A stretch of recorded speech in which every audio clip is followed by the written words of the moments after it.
लेकिन हम ये बता रहे हैं कि भाई हमारे लोगों को कि जब 26 जनवरी 1950 से पहले इस संविधान चालीसा के लागू ना होने से पहले जो उसमें हनुमान चालीसा चलता रहा 5000 साल से, तो फिर हमें पानी लेने का अधिकार क्यों नहीं था, हमें कपड़े पहनने का, शिक्षा लेने का अधिकार क्यों नहीं था। इसीलिए संविधान चालीसा का हम प्रचार कर रहे हैं कि भाई तुम्हें ना तो हनुमान चालीसा ने दिया, पढ़ो, आप उसको करो, क्योंकि संविधान के आर्टिकल में 25 में दिया है कि आप किस भगवान को मानते हो, कैसी पूजा पत्ती करते हो, किस धर्म को मानते हो, ये अधिकार संविधान ने दिया है। तो अगर संविधान चालीसा लागू हुआ तब से हमें पढ़ने के दरवाजे खुले, पानी लेने का अधिकार मिला, हमें नौकरियां दूसरी करने का अधिकार मिले, कपड़े पहनने का अधिकार मिले, सुरक्षा के का अधिकार मिले। तो हमने कहा कि जब हनुमान चालीसा था, दूसरे भगवानों के भजन कीर्तन करते थे लोग, तब तो वो बेचारे अछूत थे, उनको निकलने नहीं दिया जाता था, उनके कपड़े नहीं, जूठन खिलाई जाती थी, सारी वो सबको पता है, मुझे कहने की बार बार रिपीट करने की जरूरत नहीं है। तो फिर हनुमान चालीसा जो है आपका सिर्फ सेल्फ व्यक्तिगत मेरे अंतरात्मा को या मेरी उस संतुष्टि के लिए है, और ये संविधान जो है वो मेरी उसकी स्वतंत्रता, न्याय, समता और बंधुता के लिए मेरी है। जो संविधान चालीसा की एक कॉपी है, इससे आम आदमी को क्या फायदा मिलेगा, एक तो ये बताइए। दूसरा, जो चीज़ें चल रही हैं हमारे देश में, सरकार हैं, संस्थान है, वो संविधान के अनुसार तो चल रही हैं।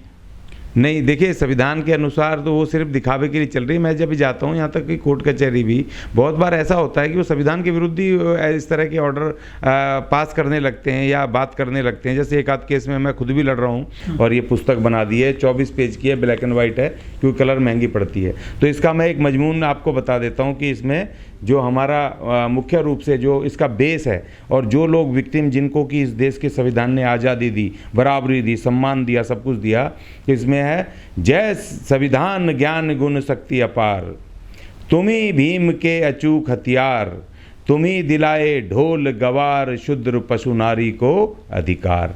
ये हमारा उसका एक मजमून है, ये हमने ये सार है। और इसके ऊपर मैंने एक पूरा लिखा भी है, इसमें 5 अंतरे हैं, आप कहें तो मैं बता देता हूँ पढ़ करके, क्योंकि बहुत ज़रूरी है इसमें कि उसकी मूल भावना समझ में आती है। इसका पाठ करो, आपको कोई भ्रष्टाचारी, अत्याचारी अधिकारी आपके खिलाफ कोई साजिश नहीं कर सकता इस देश के कमज़ोर नागरिकों के। तो मैं पढ़ के बताता हूँ। जय संविधान ज्ञान गुण शक्ति अपार, तुम्ही भीम के अचूक हथियार, तुम्ही दिलाए ढोल गवार, शूद्र पशु नारी को अधिकार। जो पढ़े संविधान चालीसा लगातार, उसके जीवन से मिटे अशिक्षा और अंधविश्वास का अंधकार। संविधान चालीसा की शक्ति निराली, निकट ना आवे भ्रष्ट निकम्मे और अत्याचारी। संविधान कहे तुम भारत की फुलवारी, सबको संविधान अपनी फुलवारी मानता है, उसमें ना जाति है, ना भेद है, ना कुछ है, ना सब सारे नागरिक एक समान। संविधान कहे तुम भारत की फुलवारी, सामाजिक, आर्थिक और राजनीतिक न्याय के हकदारी। देता तुमको विचार और अभिव्यक्ति की आज़ादी पूरी, बनाता तुम्हें विश्वास, धर्म और उपासना का अधिकारी। देता तुमको प्रतिष्ठा और अवसर के समान अधिकार, बढ़ाता व्यक्ति की गरिमा अपार। बंधुता से करता राष्ट्र की एकता और अखंडता का सपना साकार। जय संविधान ज्ञान गुण शक्ति अपार, तुम्ही भीम के अचूक हथियार, तुम्ही दिलाए ढोल गवार, शूद्र पशु नारी को अधिकार।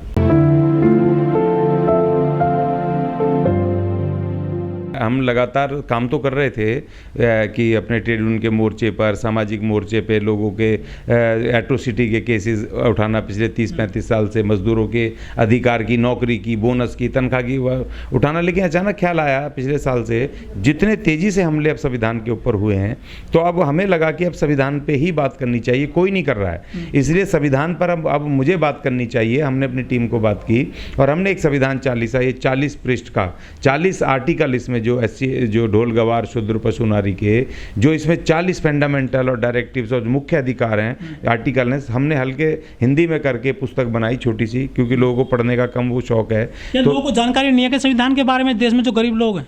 अरे सर, मैं कह रहा हूँ अफसरों को नहीं है। मैं जब से पिछले साल से मैंने शुरू किया है, मैं जब मीटिंगें कर रहा हूँ तो मैं बड़े बड़े बुद्धिजीवियों ने मुझे बुलाया, वकीलों ने बुलाया, और मैंने उनसे कहा भाई ये बताओ कि संविधान किस किस ने पढ़ा और इसका जो पहला इसका उद्देशिका का, प्रेम्बल का पहली लाइन क्या है, तो किसी को नहीं पता। एक आध आदमी ने, और किसी के घरों में नहीं है। अगर 100 आदमी बैठे हैं सामने, मैंने पूछा संविधान चलो नहीं पढ़ा, किसके घर में संविधान की कॉपी है, कह रहे हैं एक के भी नहीं, एक आध ही हाथ उठ रहा है। भ्रष्टाचारी, अत्याचारी, कोई अधिकारी, कोई आपकी बात ना सुन रहा हो, पुलिस वाला एफआईआर ना लिख रहा हो, कोई आपकी, तो ये हमने बना दी है, इसको ले जाके उसके अपने साथ रखो और सिर्फ 10 रुपए में सिर्फ इसका जो खर्चा है वो हम उसको ले रहे हैं, और पीडीएफ भी हम भेज रहे हैं जिसको चाहिए। इसको अपने पास रखो, कोई भी संकट आए आप इसको अपने पास रख के रखो, वहां का आपका कलेक्टर, एसडीएम, पुलिस अधिकारी आपकी मदद करेगा। ये आपने कितनी कॉपी छपाई संविधान चालीसा की, और अभी तक आपने कहाँ कहाँ इसका मतलब जागरूकता अभियान चला रहे हैं देश में और अलग अलग हिस्सों में?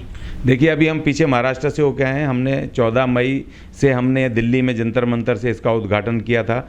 दिल्ली के बहुत सारे इलाकों में कर चुके हैं, और अभी पीछे पालघर में करके आए। अभी मैं जा रहा हूँ चंडीगढ़, जालंधर और अमृतसर, 3 जगह पर वहाँ पर प्रचार है। उससे पहले हम हरियाणा के कई इलाकों में करके आए थे, पंचकुला वगैरह होकर के आए थे, और अभी हम उत्तर प्रदेश के नोएडा वगैरह में हमने इसका किया है। तो राजस्थान में हमने लक्ष्मणगढ़ वगैरह कई जगह करके आए थे। तो अभी हम बहुत सारी जरूरत है कि जो स्कूलों में पढ़ाया जाए संविधान को, पाठ्यक्रम में इसको लाया जाए, जिससे कि लोगों को जानकारी हो जाए, बच्चों को स्पेशली। वो तो कंपलसरी होना चाहिए था, पहली क्लास से होना चाहिए था कंपलसरी, जो नहीं हुआ। जी हाँ, अगर हमारा देश, आप कह रहे हैं, आपने कहा जी संविधान से चल रहा है, तो संविधान से चल रहा है, तो जो चलाने, भविष्य के चलाने वाले अधिकारी बनेंगे या नागरिक बनेंगे, तो उनको तो संविधान पता होना चाहिए ना। अगर कोई अधिकारी नहीं भी बन रहा, नागरिक है, तो उसको अपने अधिकार, अपने फंडामेंटल और अपने अधिकार पता होने चाहिए ना, मेरे संविधान में क्या लिखा है। तभी तो जाकर के वो, चाहे अधिकारी कोई बेईमान भी होगा, भ्रष्ट होगा, या संवैधानिक कानूनी तरीके से नहीं काम कर रहा होगा, तो नागरिक बताएगा फला फला उसमें अनुच्छेद में ये लिखा है, तुम इसका वायलेशन कैसे कर रहे हो भाई। जैसे कि आजकल इन्होंने कर रखा, पुलिस वालों ने, कहीं धरना प्रदर्शन करो तो आपको परमिशन के लिए बोलते हैं, उनको, नागरिकों को, कई सारे संगठनों को, कि परमिशन लाओ। लेकिन आप उनको, जब मेरे को कहा तो मैंने कहा भैया मैं परमिशन तो आर्टिकल 19 में लिखी हुई है, आर्टिकल 19(2) में लिखा हुआ है। संविधान ने हमें परमिशन एक एक नागरिक को दे रखी है कि हम शांतिपूर्वक तरीके से, हम अपने कहीं डेमोन्स्ट्रेशन, प्रदर्शन, सम्मेलन शांतिपूर्वक तरीके से, बिना हथियार के, बिना किसी उसके, हम शांतिपूर्वक तरीके से कर सकते हैं। परमिशन तो है। मैं तुम्हें सिर्फ सूचना दे रहा हूं कि तुम उसको, लॉ एंड ऑर्डर को मेंटेन करने के लिए और हमारी सुरक्षा के लिए आपको मैं ये जानकारी दे रहा हूं कि आप यहां पर कोई, जिससे अव्यवस्था ना फैले, आप वहां सुविधाएं करो। आप लॉ एंड ऑर्डर मेंटेन करने के लिए वहां पहुंचो। इसलिए आपको सिर्फ मैं इंफॉर्मेशन दूंगा, परमिशन तुम्हारी नहीं है। अगर तुम परमिशन अगर देने की बात करते हो तो इसका मतलब संविधान के विरुद्ध तुम बात कर रहे हो, कि संविधान मुझे ऑलरेडी परमिशन दे रहा है। देखिए, ऐसे नेताओं को तो जनता को उखाड़ के फेंक देना चाहिए तुरंत, जो इस तरह के पॉलिटिकल स्टंट है ये गुजरात, और जो खासतौर पे गुजरात के, उसको देखकर वहाँ हिंदूवादी शक्तियाँ बहुत हैं। तो वो हिंदूवादी शक्तियों को परास्त करने के लिए उस आदमी ने इस तरह से बोला, जो सपना देख रहा प्रधानमंत्री बनने का, और जिसको कि यहाँ पर 2-3 बार यहाँ मुख्यमंत्री बनाया, उसमें मुस्लिम भी थे। अब मुस्लिमों ने भी तो कह दिया कि हमारे, उनके नबी साहब का छापो, हमारे अल्लाह का छापो, और उधर से वो बाबा साहब का छापने की आवाज़ आ गई, उधर से वो दूसरे क्रिश्चियन कह रहे हैं जी हमारे ईसा मसीह का छापो। तो इन्होंने तो एक डिस्प्यूट क्रिएट कर दिया, समाज को तोड़ने की बातें हैं। और संविधान में लिखा है कि कोई सनकी, कोई पागल, सनकी, दिवालिया, वो किसी भी तरह ना चुनाव लड़े, ना वो नेता होना चाहिए। तो केजरीवाल को तो तुरंत हटा देना चाहिए, इसको बर्खास्त करना चाहिए, इस देश के, इसके गवर्नर को और राष्ट्रपति को मैं मांग करता हूं, इसके इस्तीफे की जरूरत नहीं, इसको बर्खास्त करो और इसके दिमाग का चेकअप कराओ कि जिस देश में लोकतंत्र, महान लोकतंत्र देश में, और दूसरा जो इसकी पार्टी है, मैं लिखने वाला हूं वहां से आकर के पंजाब से, कि इसकी जो पार्टी है उसका जो संविधान, क्योंकि मैंने भी पार्टियों का रजिस्ट्रेशन बहुत सारों के संविधान बनाए, उसमें लिखना पड़ता है कि हम तमाम नागरिकों को, तमाम वर्गों के लिए काम करेंगे, ना कि एक धर्म, ना एक जाति, ना किसी एक भाषा के लिए।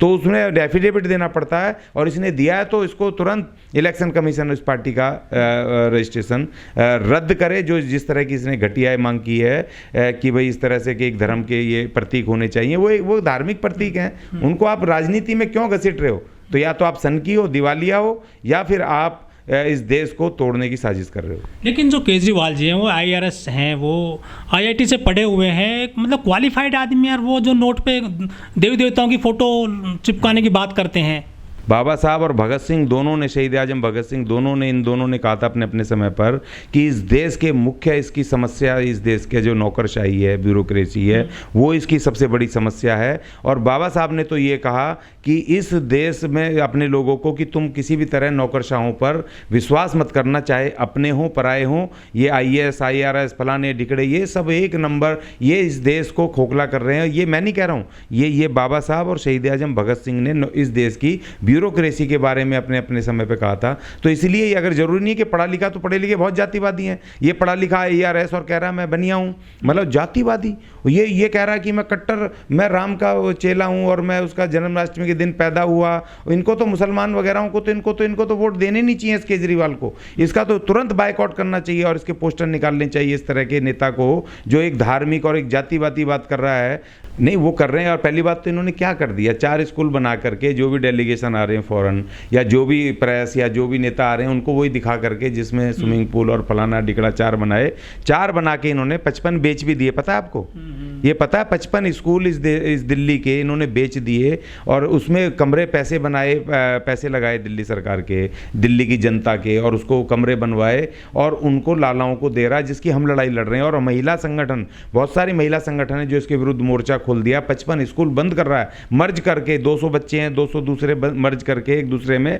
तो जो हमारे 900 कुछ स्कूल थे जो दिल्ली सरकार के ऑलरेडी स्कूल थे जो सीनियर सेकेंडरी, उनको ये आधों को बेचने की इनकी साजिश है, जिसके विरुद्ध हम लड़ रहे हैं। तो कोई मॉडल इसने ठीक नहीं करा, एक टीचर नहीं भर्ती करा। मुझे एक बात बताओ, आप ताजमहल में अपने बच्चे को ले जाके बिठा दो और टीचर मत दो, तो क्या वो पढ़ लेगा क्या? ताजमहल के संगमरमर उसको पढ़ा देंगे क्या? या जो इसने स्विमिंग पूल बनाए 4 स्कूलों में, उसमें बच्चे को डुबकी लगा करके बाहर निकलते हो अंग्रेजी बोलता हुआ शुरू हो जाएगा, गणित बोलना लगेगा अपने आप, विज्ञान बोलने लगेगा। क्या ये क्या बेवकूफ़ों वाली बातें हैं? ये बताओ, अपने टीचर क्यों नहीं भर्ती करे भाई? हमें तो पार्क में पढ़ाओ ना, सामुदायिक भवन में पढ़ाओ। मैं टेंट में पढ़ता था, आज देश में मैं संविधान सिखा रहा हूँ। तो जरूरी नहीं है कि आप 5 स्टार उसमें पढ़ोगे। और बाबा साहब देखिए वहाँ बैठते थे, उसको उनका टीचर कहाँ बिठाता था? वहाँ पर दरवाजे पे, और उसके पास ना कॉपी थी नहीं किताब थी। और जो बच्चे टीचर की बगल में बैठते थे, जिनको उंगली पकड़ के टीचर सिखाता था, सारे संसाधन थे, आज उनका कोई नाम जानता है क्या? और लेकिन उस आदमी का नाम जानते हैं जिसके पास ना वो टाट पे बाहर बैठता था, पीने का पानी का अधिकार नहीं, कॉपी नहीं, किताब नहीं, जिसको मास्टर पढ़ा नहीं रहा, दुत्कार रहा है, अपमानित कर रहा है, वो बच्चे ने दुनिया में पढ़ लिख करके आगे बढ़ गया। जरूरी नहीं कि आप बड़ी बिल्डिंगों में पढ़ोगे तभी जाके पढ़ लिख करके बड़े अच्छे बनोगे। आप एक बच्चा जो हमारे बड़े अब्दुल कलाम, APJ अब्दुल कलाम, जिन्होंने देश को न्यूक्लियर पावर बनाया, वो कहाँ पढ़ते? झोंपड़ा उनका। और हमारे डॉक्टर मनमोहन सिंह जी दुनिया भर के कहाँ वो प्रधानमंत्री रहे देश के, और IMF और वर्ल्ड बैंक और कहाँ के अधिकारी रहे, वो एक लैंप पोस्ट में पढ़ते थे, बहुत गरीब परिवार के। तो जरूरी नहीं कि आप बड़ी उसमें पढ़ोगे। तो इसीलिए शिक्षा बिल्डिंगों से नहीं आती है। सुन लो, हमारे लोग बहुत कहते हैं जी बड़ा कर दिया, और बिल्डिंगों से नहीं आती, टीचरों से आती है। हमें टीचर दो भाई, हम बैठ करके हम पार्कों में पढ़ लेंगे।